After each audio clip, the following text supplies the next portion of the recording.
I'm Jyoti. I'm the founder director of Ajanta Vihara Institute of Spiritual Sciences. Once again, I am back with the shamanic wisdom of the great ancient shamans. These are the oracle cards which are very exclusive to Ajanta Vihara Institute of Spiritual Sciences. The reason I say exclusive because I started to receive these messages, this wonderful wisdom of ancient shamans through my superconscious meditation, and these are very, very powerful guidances. These are very powerful wisdom that has come, and I was guided to put it in a form that it could be made accessible to people for their guidance, and that's why I decided to put it as a tarot. There are 4 collectives that have been speaking to me, the shaman collectives. One is the water shaman collective, second is the fire shaman, third is the wind, and fourth is the earth shaman. And the 5th collective is the universal consciousness, which is considered to be the supreme most divine consciousness. I refer to them as major arcana based on the normal tarot system that we have had for a very long time. 22 are the major arcanas, and then each collective has given me 13 guidances which have been put into one set. So today let us see what these great ancient shamans have to bring to us. The guidance has been for the divine masculines and the divine feminines. I have explained in my previous video as to what are divine feminines and divine masculines. So if you feel you are either a divine masculine or a divine feminine and you are on your ascension journey, you're on a journey of love and you are on a journey of reconnecting with your light, you are on a journey of experiencing oneness consciousness, then definitely this reading is for you. It will resonate with you, and if you are watching this video, it is not a coincidence. You've been aligned to this guidance. Your own great ascended masters have aligned you to this deck, and this is not just a deck, this is a hub of such powerful ancient wisdom. So without wasting our time, let's see what this week holds for us, divine feminines and divine masculines. First card is going to be a generic card for both of you, both the sets of these powerful energies. Each one of us carry internal masculine and internal feminine, but divine, like for example, I'm a divine feminine on her journey. That doesn't mean I don't have my internal masculine, but it's just that I am choosing to be more into my divine feminine self, and I am aligned to a path and purpose for which these divine feminine energies are required, and same way for divine masculines. Now let's see the first card. It is already popping out on its own. Wow. Interesting. Well, I thought the card was for both of you, but this card is divine masculine, specific to divine masculine. It's interesting. Actually, it's for both. I'll explain how. You can change your reality. Divine masculines are being encouraged to change your reality. Now, of course, divine masculine's reality has divine feminine, has other feminines. Maybe in their journey, divine masculine plays an important role in helping them come into their awareness of how they can come out of their wounded selves.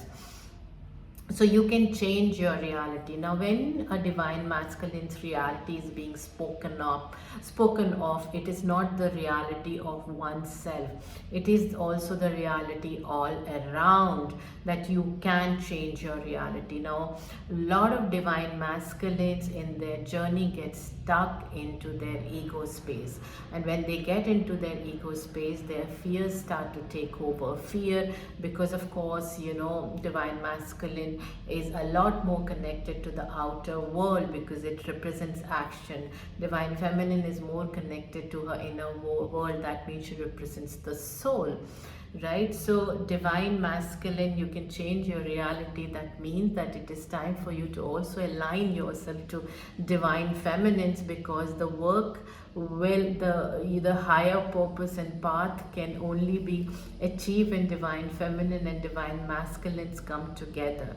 Their respective goals, their respective desires can be fulfilled by each one of them without the need of other. But when we talk about higher purpose and higher path, where the larger good is involved, that is when divine masculine needs to look into changing the reality, which means opening up the heart space for the divine feminine, opening up the awareness, so that he can understand the role of divine feminine better. When I say he, I mean divine masculine, irrespective of what gender you are into, so that you can align yourself to the divine feminine. And that is what this card is saying, and that's why it's applicable to both.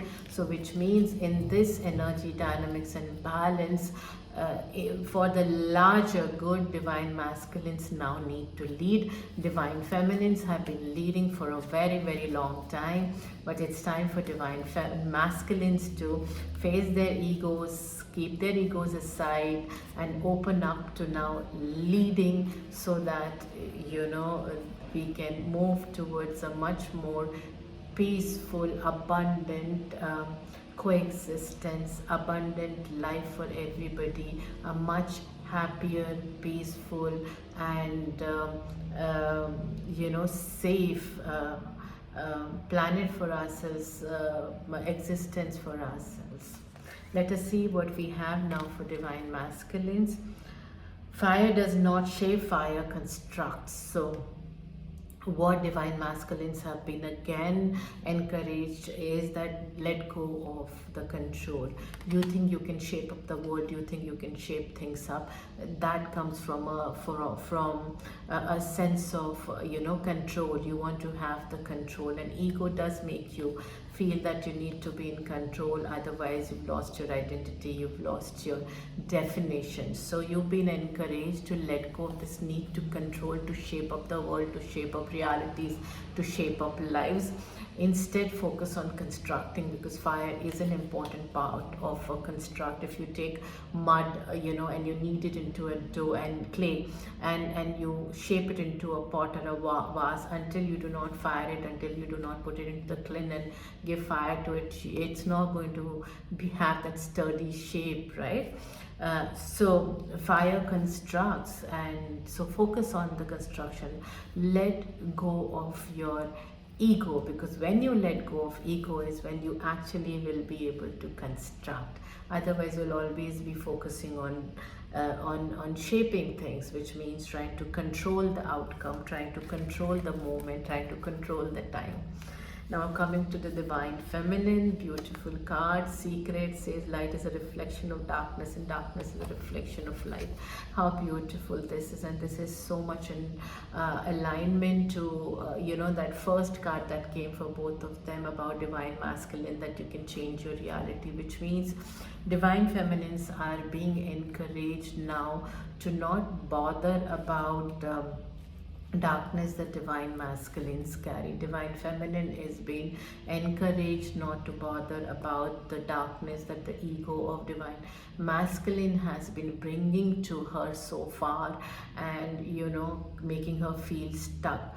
Divine feminine needs to come out of this sense of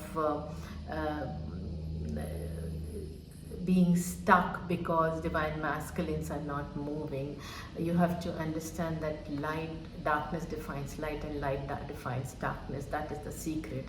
So focus on that secret, which means while they are focusing on their darkness and they are being encouraged to deal with their egos, you've been encouraged to only look into your light, because as your light shines, their darkness will give way to their light.